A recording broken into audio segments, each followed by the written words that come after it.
Hi, I wanted to do a problem with y'all concerning the closure of a set under non-standard vector operations. Here, non-standard addition.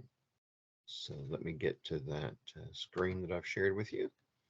Okay, so we have a particular set here, a set it's a subset of R2. Basically, it's the coordinates such that when we square the first coordinate and subtract away the square of the second coordinate, we always get 1. Okay. Now, we can see that if we try to use standard vector addition here, that set would not be closed under standard addition, standard vector addition. However, we're not talking about standard vector addition. We're talking about this other non-standard addition. And we have it defined here so that if we've got these two vectors, u1, u2, and v1, v2, we add, quote unquote, add these two vectors together, what we'll do is we'll multiply u1 times v1 and add it to u2 times v2. And that'll be the new first component, or that'll be the component of our sum. And then the second component of our sum will be u2 times u1 times v2 plus u2 times v1. And so the question is here, is S closed under this operation? So the initial work is kind of done for us because in order to be a part of S, the first component squared minus the second component squared has to equal 1. Well, we've got the two components in question sitting in front of us. It's that u1 v1 plus u2 v2, and the second component is u1 v2 plus u2 v1. So what we have to do is square the first component. Okay, so we're going to square that sum u1 v1 plus u2 v2,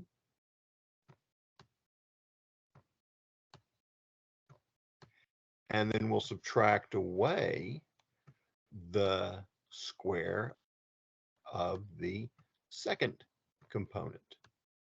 All right, that second component is, again, u1 v2 plus u2 v1.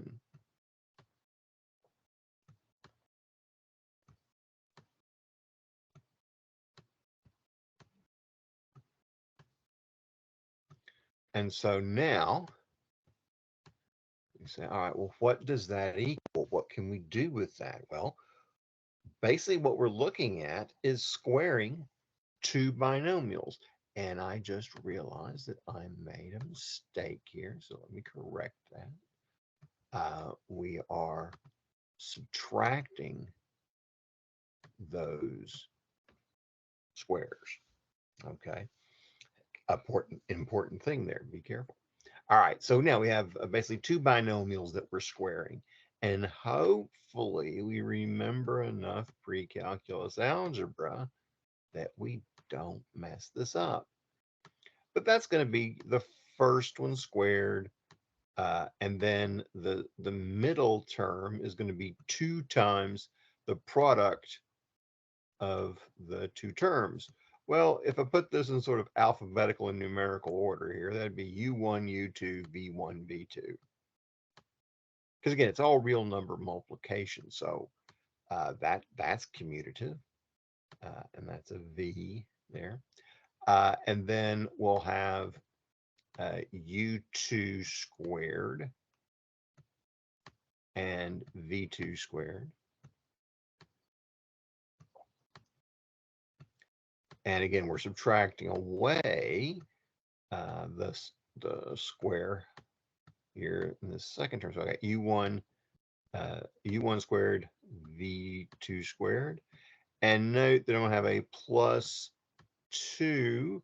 And we look at the things that are being multiplied together here. It's u1, u2, V1, V2 again. And we are subtracting, okay, because remember we got that subtraction sign between the two sets of parentheses. So we know that those are going to subtract away to 0. All right, well, that's something anyway. We might not be saying, oh, well, of course, now I see the full answer. Maybe you do. Maybe you do. But we do see that, yeah, that and that are going to subtract away to 0. All right. So now what we're going to do is we are going to subtract. We're going to basically distribute the negative sign through here, and I'm going to group them somewhat nicely here. I'm going to group u1 squared, v1 squared, and then I'll have minus u1 squared, v2 squared. Because one of the things to notice is that we've got to remember that u and v are both members of S. Okay, so in other words, u1 squared minus u2 squared equals 1. And v1 squared minus v2 squared is also equal to 1, because that's basically the condition, sort of the entry requirements for being a part of the S set. Okay, in order to be part of that set, the first component squared minus the second component squared has to equal 1. And so now you might start to see, oh, well, I'll be danged, this thing is going to be closed, because in the first two terms we can factor out u1 squared, and now we're left with v1 squared minus v2 squared, and we know that equals 1. Haha. And then we see we got a plus here. Then I see I'm going to have a v2 squared minus v1 squared. I want that the other way around. So what I'll do when I factor out my u2 squared, I'll actually factor out a negative u2 squared. Okay, so now here that first term had a positive, but I factored out a negative, so now it has to be negative. And my my negative u squared v1 squared, I factor out the negative v1 squared, u2 squared, excuse me, and so we'll be left with a positive v1 squared. And then this is going to be negative, so it's going to be minus v2 squared. So again, each of those differences equals 1. So, and 1 times u1 squared is u1 squared. 1 times a negative u2 squared is u2 squared. And then, oh, I've got the difference of the squares of the components of u. And so that equals 1, because the u vector is also in S. And so here we see that, yes, S is closed under that definition of vector addition. Pretty nifty, huh? So this gives a little bit of a sense as to why we might want to have these sort of non-standard vector additions, because